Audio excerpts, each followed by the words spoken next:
So hello friends, this video content is about how to add a subscribe button on a video in CapCut. Alright then, without delay, let's quickly start the video. So first of all, you need to open your CapCut. After opening it, you will get an option called new project at the top.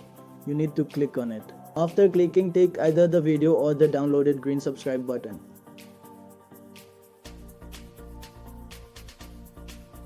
Add that in.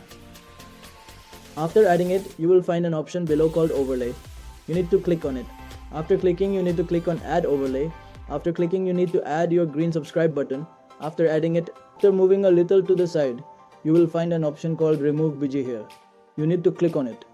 After clicking, you will see there is an option called comma key on the side. You need to click on it. After clicking, you will find this area.